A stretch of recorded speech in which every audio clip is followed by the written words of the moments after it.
Our speaker, Dr. Hadia Mubarak, is an assistant professor of religion at Queen's University at Charlotte.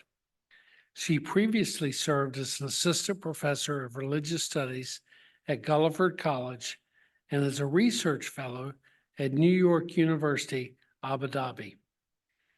She completed her PhD in Islamic studies from Georgetown University, where she specialized in modern and classical Quranic interpretation, Islamic feminism, and gender reform in the modern Muslim world. She currently serves as a scholar in residence with the Muslim Center of Charlotte, a board of advisor member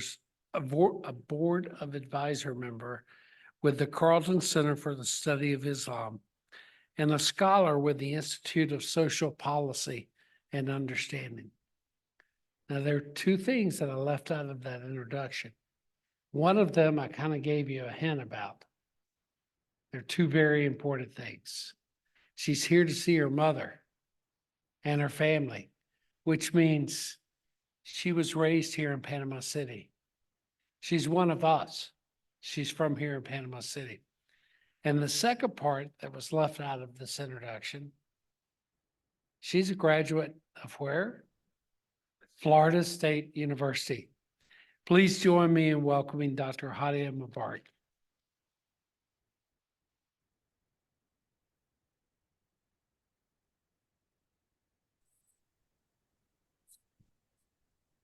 Good evening.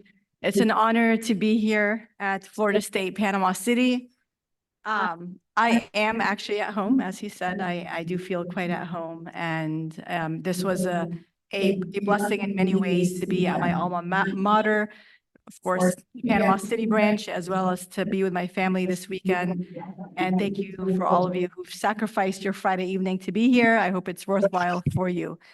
So I first want to begin by talking about, our public discourse on Islam tends to view the word Muslim as synonymous to words like foreigners, immigrants, refugees. Yet the historical reality of Muslims in America paints a very different picture. The first Muslims to come to America were Africans. They were chained, forced into bondage, and stripped of their heritage, sometimes their religions and families. And as many historians have argued, some of the first Muslims to arrive actually, or Islam's history in America begins when the first slave ships arrived in 1619. And today I'll be covering the accounts of four historical figures: Ayyuba Sulaiman Diallo, better known as Job and Solomon, Yarrow Mamout, Abdul-Rahman Ibrahima, and Omar ibn Said.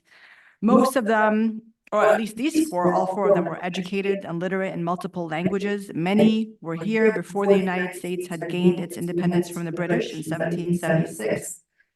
And thread together, their historical accounts challenged the dominant narratives about several communities. They challenged the dominant narratives about the history of enslaved people in this country, reminding us that their history did not begin with slavery, but began with freedom.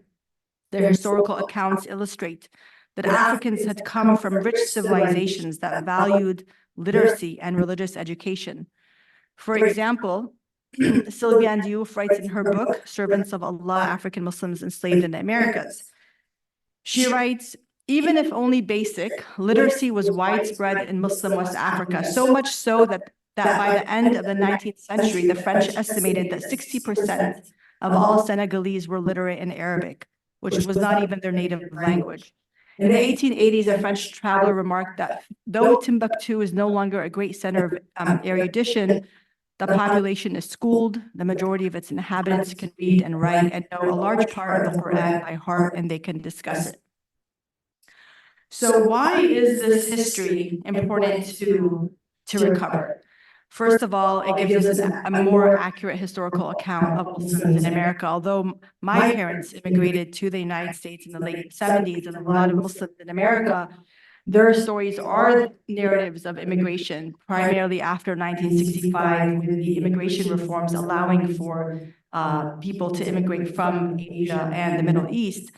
The reality is that the history of Islam in America really begins much earlier, right? It begins before even the establishment of the United States in 1776.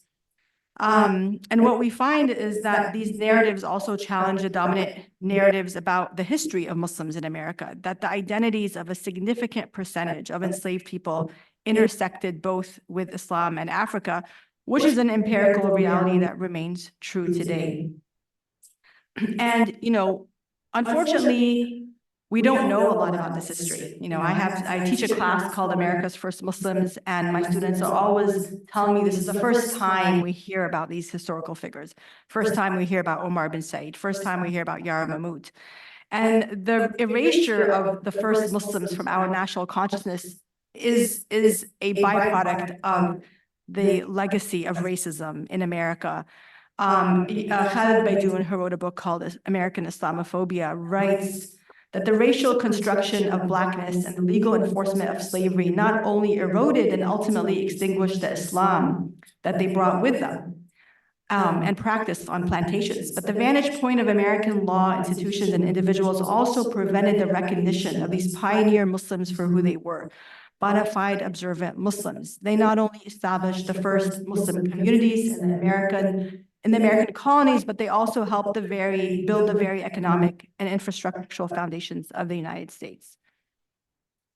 He also mentions that the legal recognition of the religious identities of Africans would amount to a concession to their humanity and undermine the project of converting them into subhuman beings whom it was ethically permissible to enslave, right? And this is one reason why we don't have exact percentages, because when slaves were brought on slave ships, we know people were not interested in their spiritual identities and their heritage necessarily. And so a lot of these estimates are reconstructed. Some estimates vary between 10 to 30% of enslaved people were brought who were brought to America were Muslim. One study estimates that 46% of enslaved people in the antebellum South were from Africa's Western region. And what we know of Africa's Western region, countries like Senegal, Ghana, the Gambia, Cameroon, Nigeria have significant numbers of Muslims. Alan D. Austin, I have his book here. He's written one of the first books about African Muslims in antebellum America. He estimates that 5 to 10% of all enslaved people from ports between Senegal and the Bight of Benin, from which half of all Africans were sent to North America, were Muslim. And based on those, the arrivals, if there were 11 million, he says there may have been about 40,000 African Muslims in the colonial and pre-Civil War territory making up the United States before 1860. So I want to go into these 4 historical accounts. The first person is Ayyuba Sulaiman Diallo, who's also known as Job bin Solomon. He's captured in 1731 from Senegal. So again, he's here in the United States way before the founding of the United States. And he is sold as an enslaved person in Maryland and forced to work in the tobacco plantations. Now, his fate was very different than the fate of millions of enslaved people, because he is freed within 3 years and he actually gets to return home. And you see his portrait here. Well, there are only 2 enslaved people from the millions who came that were painted by famous artists. And Job bin Solomon is one of them. And the other, it will be Yarrow Mamout, who we'll go over. And Job was educated. He was literate in more than one language. He was plausibly the son of an African scholar of Islam. In fact, we know that he was able to write the entire Quran from memory, which he did. And yet Job's story has seldom been told, and the complete text of his book has seldom been reprinted. So there was a book published in 1734, again, way before the founding of the United States, about Job bin Solomon by Thomas Bluett. And Austin argues that perhaps because his story is an affirmation of native African culture, religion, and family, rather than an unsophisticated tale of the trials facing a Black person escaping the cruelties of slavery. So Ayyuba learned Arabic. And by the way, we know that Thomas called him Job, even though his name was Ayyuba, which to me is an indication that Ayyuba probably knew enough about the Bible to tell him that Ayyuba is Job in the Bible, because we know a lot of the biblical prophets are in the Quran. And so the book of Job in the Bible is Ayyub in the Quran. He had assisted his father, who was an imam, at the age of 15. He was married. He had 3 children. And he had married a second wife before he was captured and had a daughter. And when he was on a training expedition, he stopped to rest. He removed his gold knife and his quiver of arrows, and then was ambushed by a group of 7 to 8 men and sold into slavery. Now, oftentimes when they were captured, they were often not just outnumbered, but oftentimes those who captured them had weapons. And we know from what we know of the slave trade that the Africans wanted guns and gunpowder, and which the Europeans had, and the only currency they would accept in return were human bodies.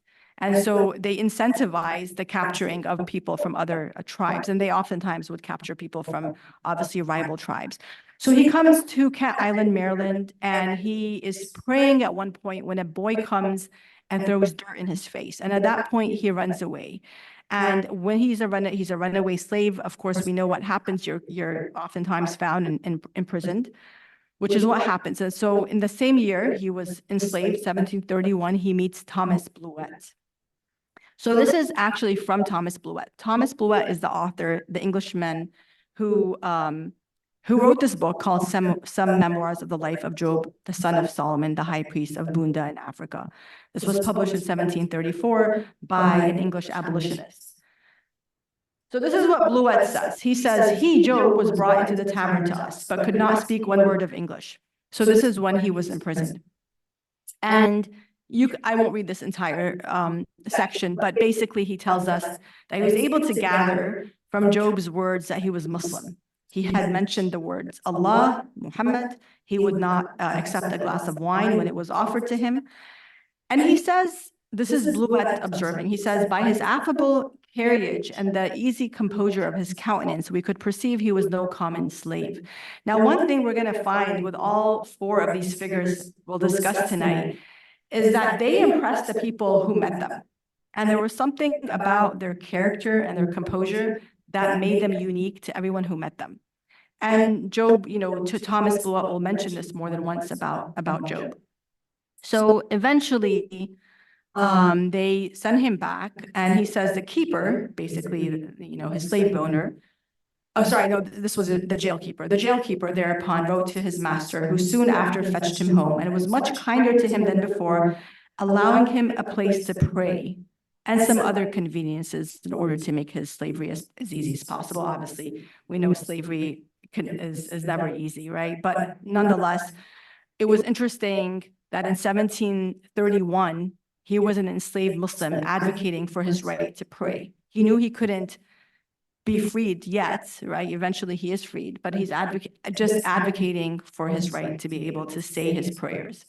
And I just think it's remarkable to think about, there's no mosque, there's no Muslim community.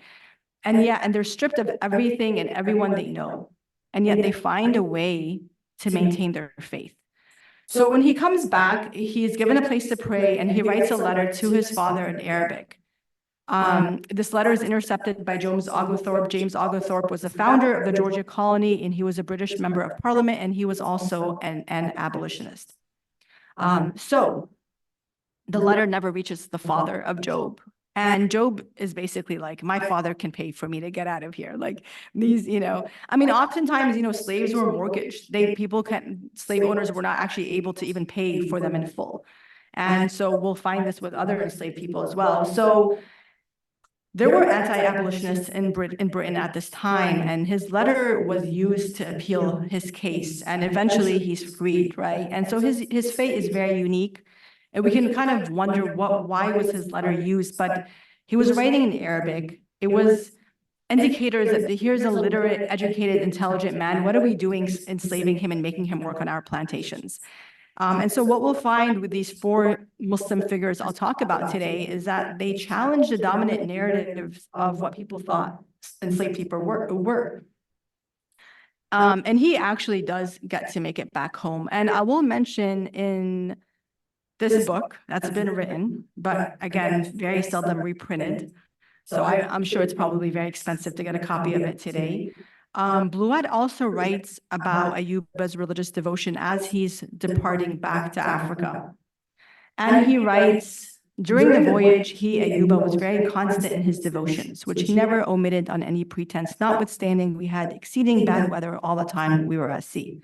We often permitted him to kill our fresh stock that he might eat it of it himself. He eats no flesh unless he has killed the animal with his own hands or knows that it has been killed by some Muslim. He has no scruple about fish, but he won't touch a bit of pork, it being expressly forbidden by their law. Now, one thing that's interesting about this memoir is that we get the Job's life from the lens of Bluet.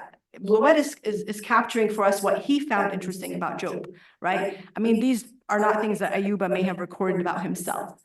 But Thomas Bluet found these things fascinating about this man, that, he was so devoted to his religious law. And here, of course, he's referring to the Muslim concept of halal, if you've heard of halal meat or halal food.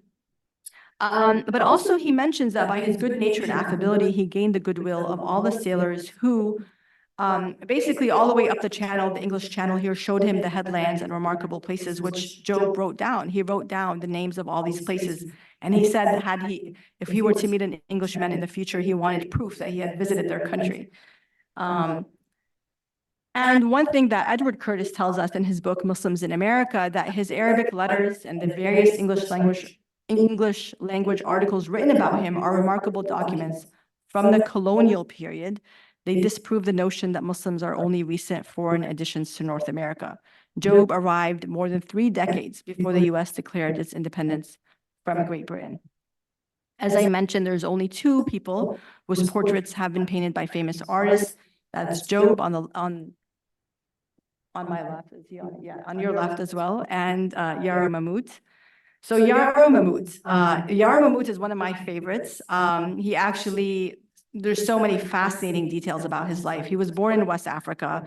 He was a Muslim West African man who was enslaved at the age of 16. And he is not freed until he's 60 years old. He also was in Maryland. He was sold to Samuel Beale in Tacoma Park, Maryland, later inherited by Brooke Beale, Beale's son, and then brought to Georgetown.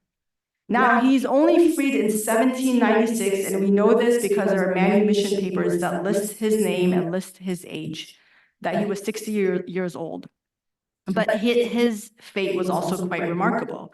It actually was Beale's widow who frees him after he had lived for 44 years as an enslaved man. Now, we know there's been a book written about him by James Johnson. We know he was actually, Yarrow was painted not just by one famous artist, but 2, Charles Peale and Alexander Simpson. So we have to ask ourselves, what was it about him that garnered the interest of people around him? And so one thing that we know is actually it was very risky for him to be a free Black man in Washington, D.C. in the late 1700s, right? 1796, he was freed. At this time, the 1800 census counted 400 free persons of color or Indians not taxed, and 2,072 enslaved people out of a total population of 8,144. So we can imagine that what life must have been like, even as a free man, that it was always risky for him to be about. He always had to have some certification to prove that he had been freed, and he had been freed after basically Brooke Beale had promised him that if he built his entire house, and he was a brick maker, if he made all the bricks for his house, he would free him. But he dies before that, and so the widow fulfills that promise. Now, what's incredible about him is that he became a financier. He lent people money after being enslaved. How is this possible? Well, what we know is that he was, and I hope you can see this, he was a jack of all trade. He worked very hard. He was very resourceful. He was a basket weaver. He would help people on the ports carry their stuff to ship. He would make bricks. And he also learned to invest his money. And in fact, twice he lost some earnings that he had given to unscrupulous businessmen. He eventually purchased stock at the Columbia Bank of Georgetown. So, and we also have historical documents about him having, although he could not attend their meetings as a Black man, he could not attend their meetings, but he was a stockholder. And he buys his own property. This property is still there across the street from Georgetown University. It's 34 Dent Place.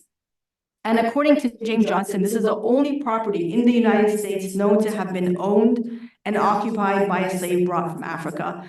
And in 2015, this property was excavated. They were hoping to find his remains. They were hoping to find where he's buried. Until now, we are uncertain where Yarrow Mamout has been buried. So I had the privilege of visiting his backyard. I went with my kids and my husband a few years ago. I'm very interested in this history, and I wanted to go pay my respect in case he is buried there. But what we know is he's probably not. But nonetheless, I went and read Al-Fatiha. If you're familiar with this is the opening chapter of the Quran, and it's something you would recite upon the soul of deceased people. So we have these two portraits of him. The one on the left was painted by Charles Wilson Peale, and it's in the Philadelphia Museum of Art. The second one by Alexander Simpson, 1882. Now, he's most likely in this one wearing the Georgetown University men's uniform. Potentially, he has him obviously holding a tobacco pipe. Clearly, the two portraits are quite different. Charles Peale was very interested in capturing his facial expressions. And they believe that Charles Peale put his own leather coats to just give him more grandeur. Now, what we find is he's wearing a knit cap in both of these portraits. If you just go to Google Images and type West African Muslim male on your Google Images, and 9 out of 10, the images will show men wearing a kufi. And this is a West African Muslim tradition. And it's interesting because they believe that he found a way to maintain part of his culture and heritage even after living in this country as an enslaved man without a community for so long. In the interest of time, I think I will skip this video playing anyway. So maybe we'll play just a few minutes of it since it's playing. We're in the Philadelphia Museum of Art, looking at a portrait by Charles Wilson Peale. So I'm going to do something here. I'm going to play it from, we'll just listen to a minute of it or two.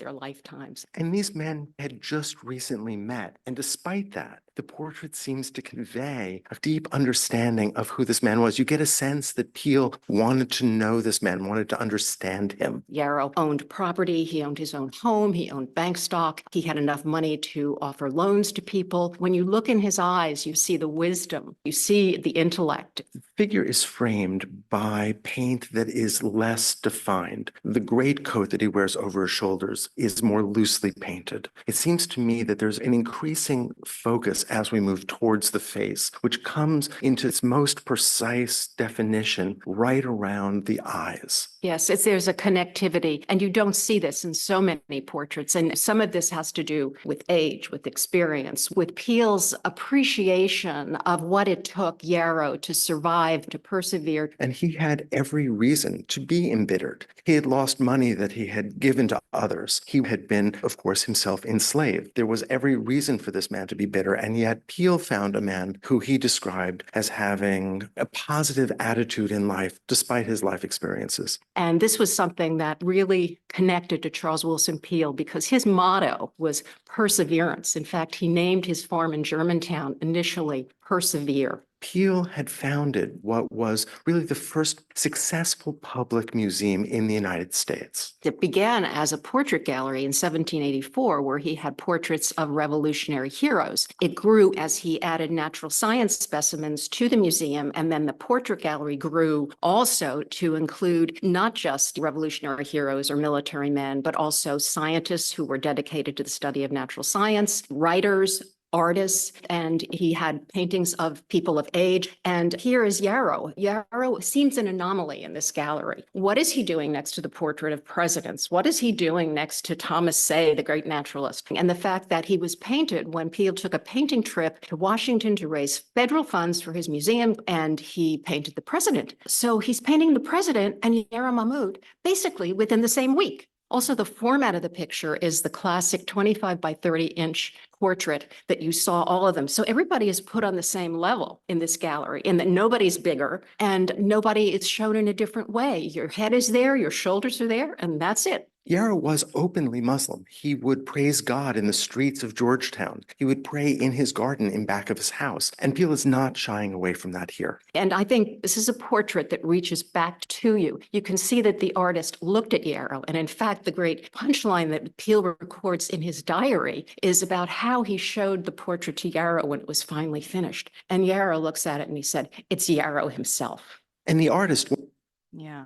So quite remarkable, right? And Charles Peale was, again, he was painting the president and painting Yarrow Mamout at the same time. And he actually, this portrait was misidentified for a long time until they found Charles Peale's diary, because Charles Peale describes, they thought it was George Washington's servant. He had been misidentified until I'm not sure what year exactly. But Charles Peale writes about painting Yarrow. And he mentions Yarrow has been noted for sobriety and a cheerful conduct. He professes to be a Mohammedan, which is a Muslim, and is often seen and heard in the streets singing praises to God and conversing with him. He said, "Man is no good unless his religion comes from the heart." Yarrow says it is no good to eat hog and drinking whiskey is very bad. I retouched his portrait the morning after his first setting to mark what wrinkles and lines to characterize better his portrait. And many people think Peale was trying to make a political statement. And, for me as a Muslim, when I see this portrait, I think that this is God's way of honoring this man. That this was a man who, despite the trials and tribulations he went through, continued to honor God, continued to praise God, and God honored him. And we find that for 70 years, he lived without a Muslim community. Yet he upheld his religious values to such a degree that we see Peale's, being really in awe and having respect for him, as well as Alexander Simpson. And Charles Peale actually prints an obituary for Yarrow Mamout when Yarrow Mamout passes away, which was very rare for a Black person to have their obituary published. This is in 1823, and he gets it published in the Gettysburg compiler. Recently, by the way, there's been some efforts to revive Mamout's legacy. Georgetown University, where I attended for my master's and doctorate, has now they've opened an on-campus Islamic center, and they've named it the Yarrow Mamout Islamic Center. Again, the National Portrait Gallery director reminds us, she says this portrait reminds us that Muslims have been a part of the fabric of this nation since the beginning. I'm going to go through the next one very quickly because I want to get to Omar ibn Said, who is one of my favorites. Abdul-Rahman Ibrahima was here 1762 to 1829.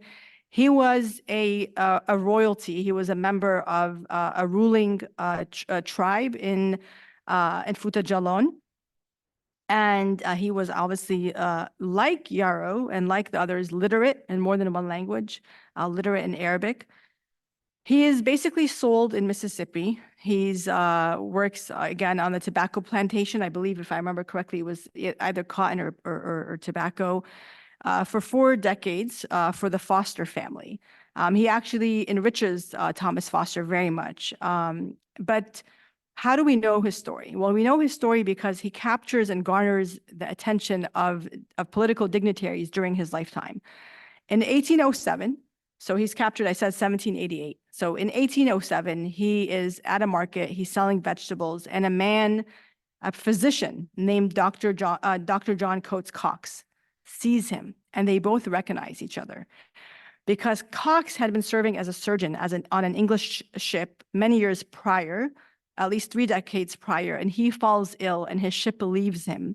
And he's basically lost and injured and left abandoned on this West African coast.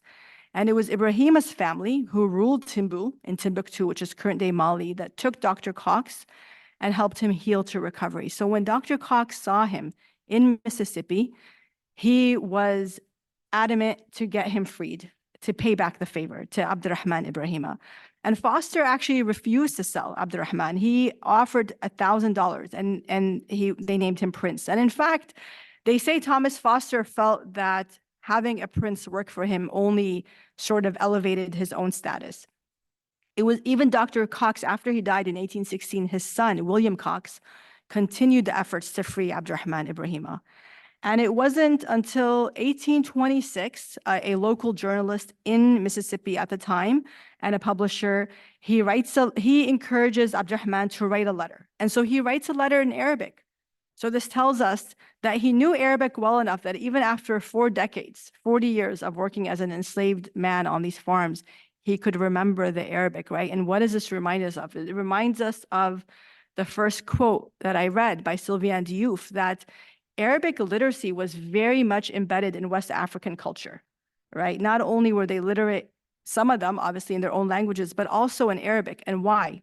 It was because they took their religious tradition very seriously and wanted to learn to not only read the Quran in Arabic, but to understand its meaning.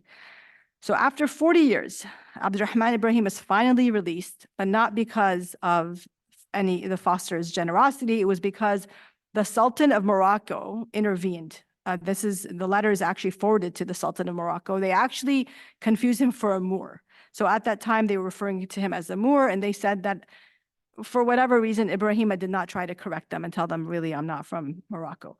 But anyway, it worked out in his favor.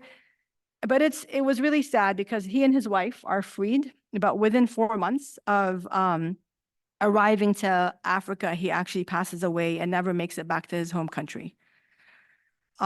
His mother remains in Liberia, and 2 of his sons are later freed and rejoin their mother in Liberia. But many of his progeny are divided by the Foster estate. So in America today, there are progeny of Abdul-Rahman Ibrahima, and some of them go by the name Foster, some go by the name Prince.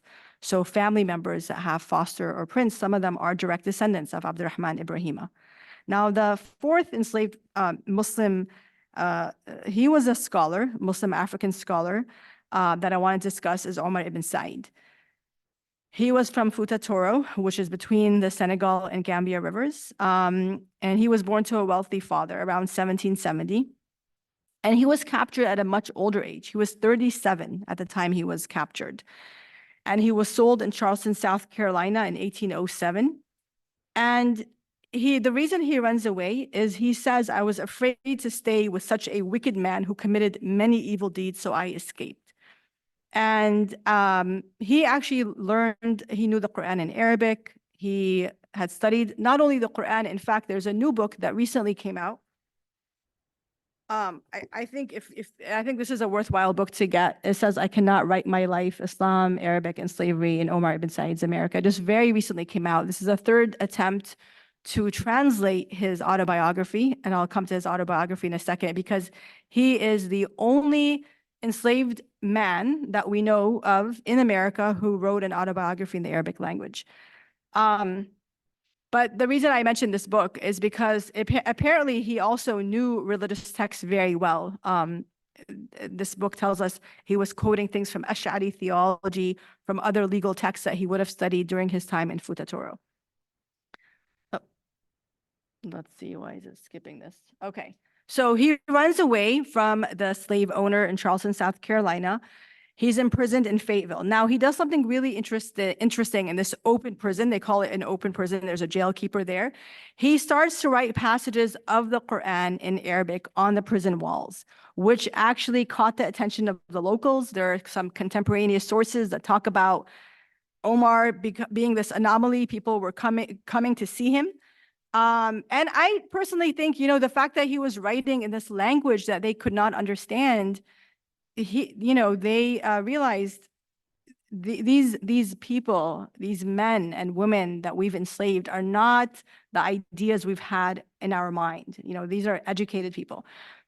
So basically what happens while he's in North Carolina, the governor of North Carolina at the time is John Owen. His brother is Jim Owen, a religious Christian who basically takes Omar. He agrees to just take him and treats him. He doesn't free him, but treats him fairly well, according to Omar himself. In fact, Omar describes Owen as a righteous man who fears Allah and who loves to do good deeds, right? And I think this is really remarkable because Omar ibn Said was a religious scholar, and here he was recognizing that, righteousness can't be confined to one religious group. You can be evil regardless of your religious identity, and you can be good and righteous regardless of your religious identity, right? That it's your deeds, it's your conduct that makes you righteous, not your religious, not whatever religious label you ascribe to or you put on yourself. So, what's really interesting is that the laws for runaway slaves were very, very harsh, yet they were not imposed on Omar. And for me, again, from my positionality as a Muslim American, I kind of think to myself, was it the Quran that saved him? Like, he wrote these passages on the wall and it caught the interest of the locals. And he was not given the normal treatment that would have been given to runaway slaves, which was very, very harsh. So again, he eventually writes his own autobiography, his own life story. And there's a reason why they say I cannot write my life, because he chooses to write it in Arabic. And we're going to talk about why, right? Why Arabic? But again, it's the only extant autobiography written in Arabic by an enslaved African. And I will actually just play just a minute and a half of this short video because it's worth listening to. Let's see. This autobiography is very important because it speaks of a specific individual, his thoughts, his feelings, his story. Omar ibn Said is a scholar in what is today Senegal, and he was sold into slavery. He ran away and was caught as a runaway slave. And in jail, he began writing on the walls. And that's when people began wondering who he was, what he was writing. This autobiography is the only known autobiography as a slave in Arabic in the United States. When he was writing, he knew that his owners could not read it. So Arabic is, in a way, a language in which he could be more truthful, more candid about his real feelings. Using the original, of course, is what every researcher would like to do. However, the paper is very brittle, very delicate, so it was important to make facsimiles so that people would get a sense of the item and yet not damage it by looking at it. And preservation did a fantastic job trying to preserve it and to maintain it so that it can continue existing for generations to come. So very recently, I want to say it was 2017, the Library of Congress decided to make this autobiography virtually accessible. You can actually go on the Library of Congress's website and see his own words and read his own words for yourself. And this is the first page. I'm going to come to this page in a minute, because, so he writes in Arabic. So even though he was an enslaved man and stripped of his freedom, by writing his own life story in a language that his slave owners could not understand, he was able to control the narrative. He was able to write his own story. But there's an unresolved debate among historians until today, which is, did Omar convert to Christianity? Now, contemporaneous sources, meaning sources that were contemporary to him at the time, mentioned that he had converted. One reason is because he would go to the Presbyterian church with the Owen family, and he would read the Bible with them, and he would attend, they would invite him to church and he would go with them. Now, obviously, for those of you who are familiar with the Muslim tradition, we believe that Christianity and Judaism are have divine origins, right? That is why they're given, Christians and Jews in the Quran are referred to as people of the book. There's a recognition that they had been given divine revelation from God, right? In fact, it's a pillar of Muslim belief. To be a Muslim, you have to believe that God had given Moses the Torah. To be a Muslim, you have to believe that Jesus, peace be upon him, was given gospels from God, revelation from God. So, does him attending church necessarily contradict his Muslim beliefs? Obviously, a lot of people would say no. It does not. Now, the other source they depended on was an anonymous author who wrote in the Christian Advocate, right? He wrote a short biographical sketch and he called it Prince Moro, which is what he was referred to. And in this article, he writes, that Said had converted from the Mohammedan religion to Christianity. And he said that after he had been given an Arabic translation of the Bible, he now reads the scriptures in his native language and blesses him who causes good to come out of evil by making him a slave. And he continued on and he said, his good master has offered to send him to his native land, his home, and his. He says, no, this is my home and here are my friends and here's my Bible. I enjoy all I want in this world.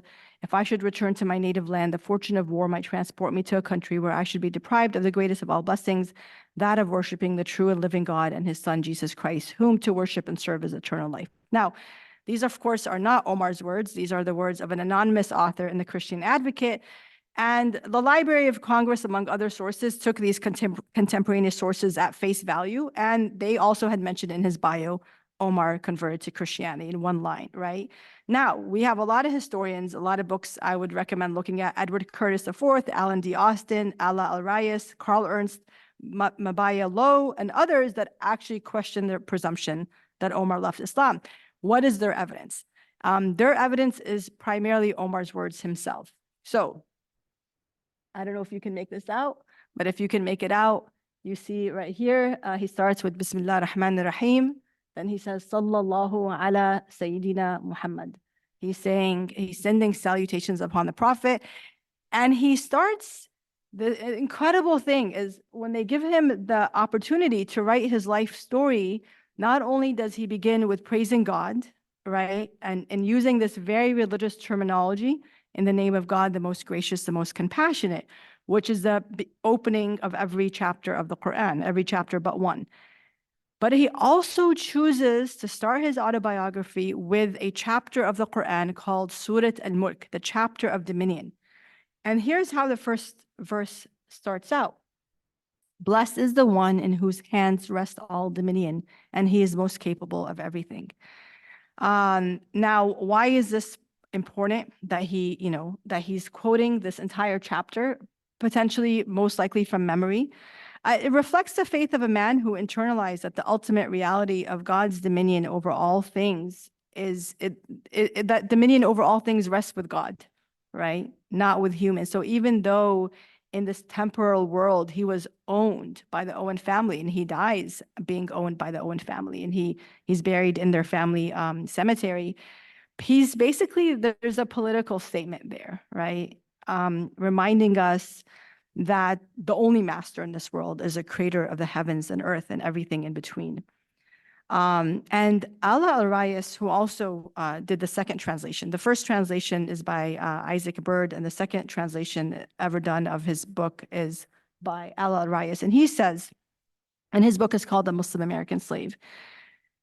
About the autobiography, he says, this is a text written by a captive under conditions of persecution, which gives rise to a peculiar technique of writing, in which the truth about all crucial things is presented exclusively between the lines.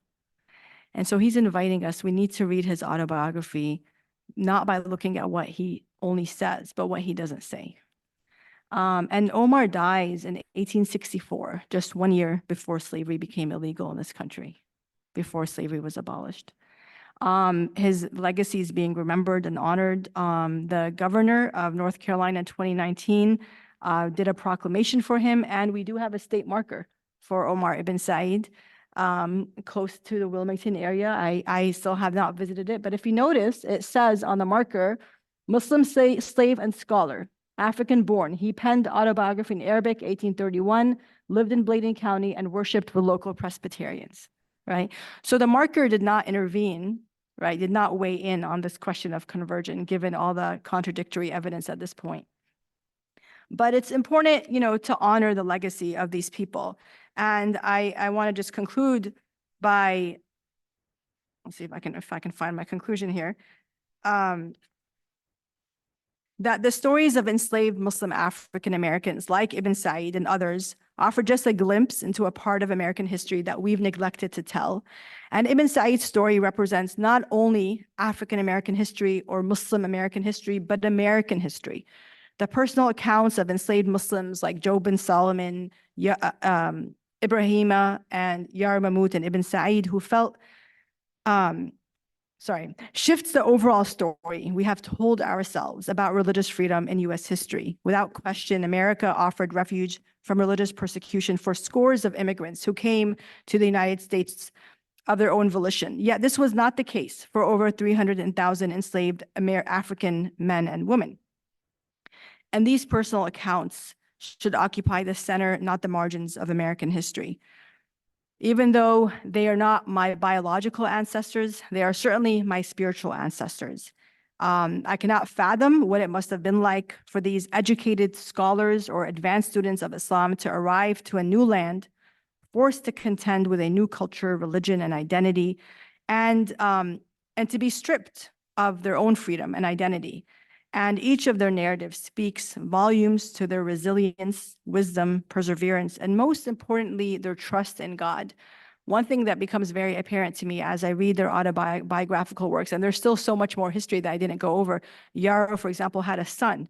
We believe he was married. He had gotten married to an enslaved woman. He could never actually live with her because she was also enslaved, but he found a way to free his son that he had and named him Akila. And as a Muslim American who grew up with the privilege of having Muslim institutions to be a part of, I find it incredibly important that we acknowledge and give credit to the lives and memory of those who struggled before us, who helped carve institutional space for both Muslim and Black communities in the American landscape.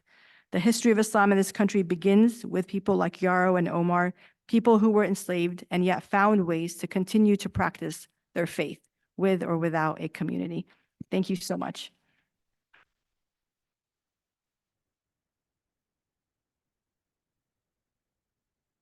Thank you very much. You can tell she went to Florida State University. So, opportunity for questions.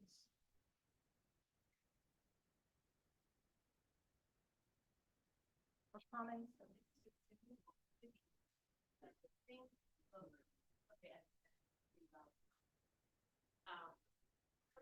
It was just interesting how they, I believe, as free men, in this case, they're all men, you know, that they, by writing in Arabic, you can relate to the fact that they are basically holding on to something that makes them independent, that gives them that freedom, that they were born free. So that separates them, and it's part of their identity that no one can take away. You know, so they're kind of celebrating their own independence when they are writing in Arabic, is what I see, you know, because they were never really slaves. They just were forced into slavery, so they never gave into that. Yeah, that was just very. And you know, one thing about that. So one thing I noticed about Omar, so he's writing his autobiography 1832. He had been captured and sold 1807, right? So I'm thinking, you know, of course, this is that he's, you know, he's listening to these words in his mind, you know, Surat al-Mulk, right? And we know that the Quran has this internal rhythm that makes it easy to memorize, right?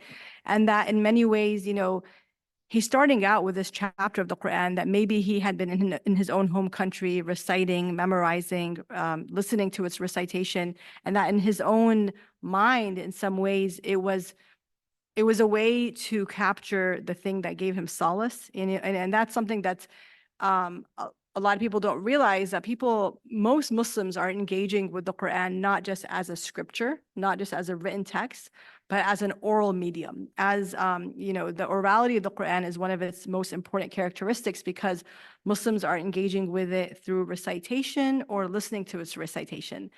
And there's this whole art of recitation, and many people of various faith traditions will say, you know, when you hear it recited, it does capture the heart in many ways. And so I can kind of imagine that it was something that had given him solace, that he wanted to preserve in that way.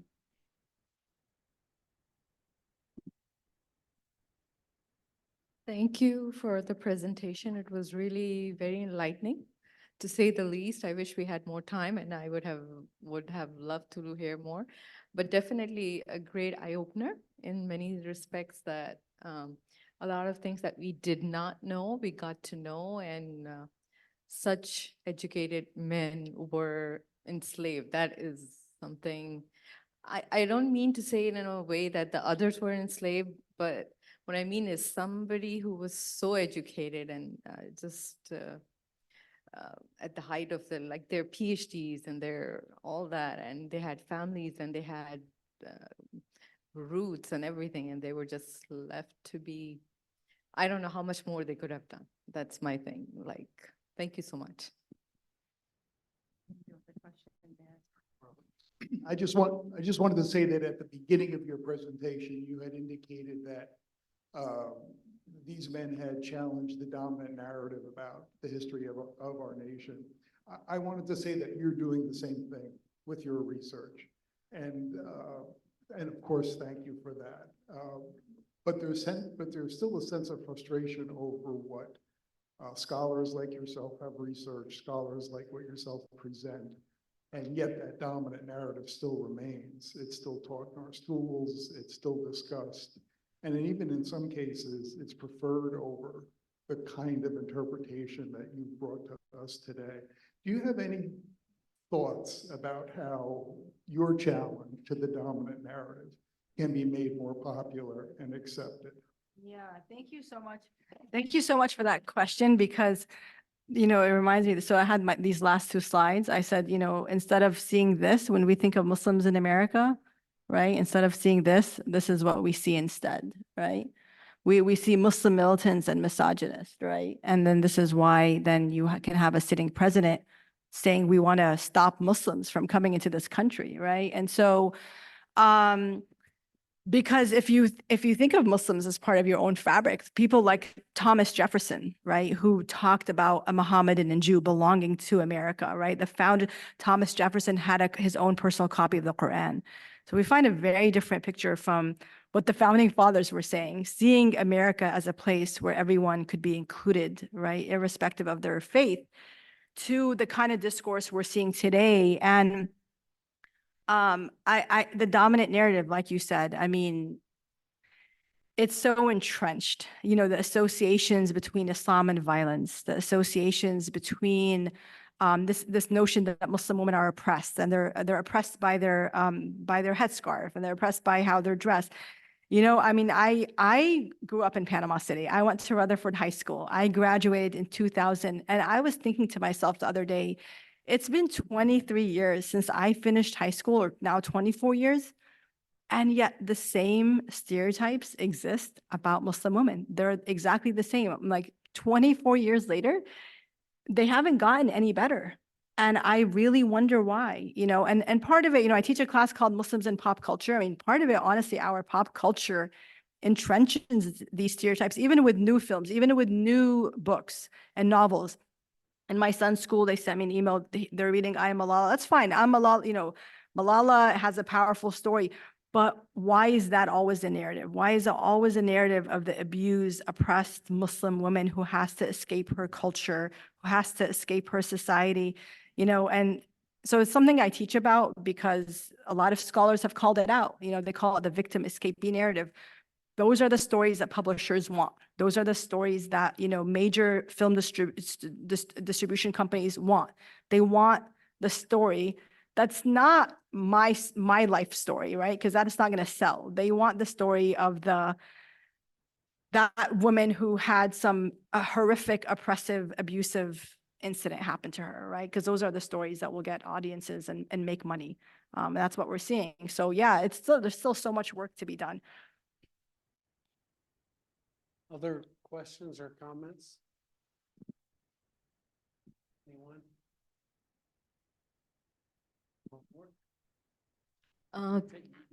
Oh no, I think one more is good enough. Thank you so much for pointing out about the scarf and our hijab. And very few people know, like foreigners and even our Muslims, very few of them know that Hazrat Khadija, who was the Prophet Muhammad sallallahu alaihi wasallam's wife, was a businesswoman before he married her. And she was one of the most successful business owner of that time, and she was a Muslim. And none of the people know that. And it's amazing to see. And she was the one who supported him throughout his life and his journey, which is incredible. And once I got to know, I was like, oh my God, we are empowered and we should be grateful that we were from this religion. Thank you so much.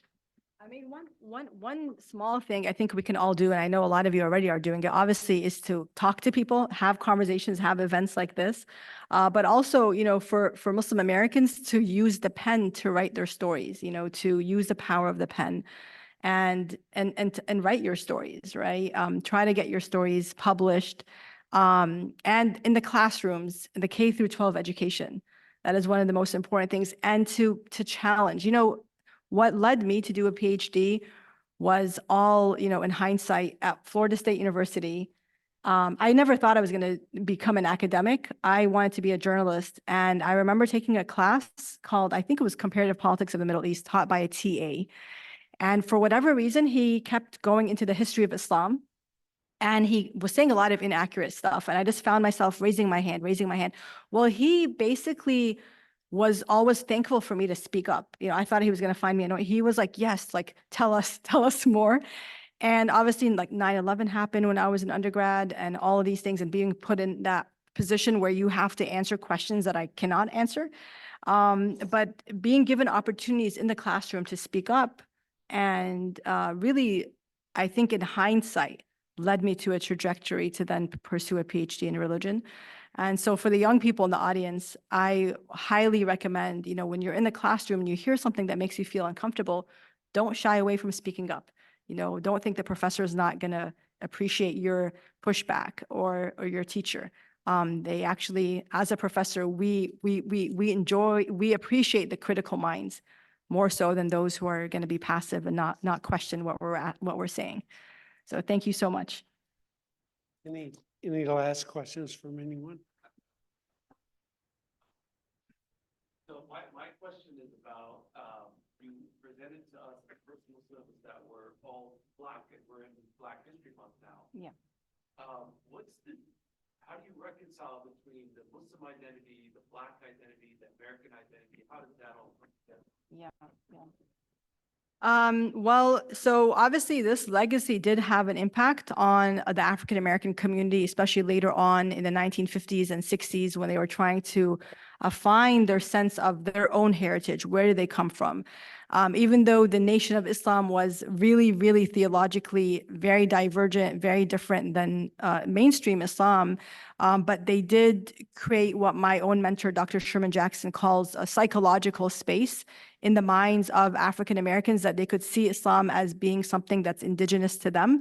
And so there was a huge wave, especially in 1975, specifically 1975, Elijah's son, W.D. Muhammad, converts most of the followers of the nation to Sunni mainstream Islam. It's obviously not as vibrant as it is today. Studies of Muslim mosques in America show that African-American community is dwindling, but it is a significant part of the Muslim community. So I would say there's a lot of intersections there, and I, even as someone who has an Arab heritage and Arab American, but we do have North African roots. I very much kind of identify also with that history, because when you see a people who are struggling for their civil rights, naturally, as someone who belongs to a marginalized community, you can identify with that struggle.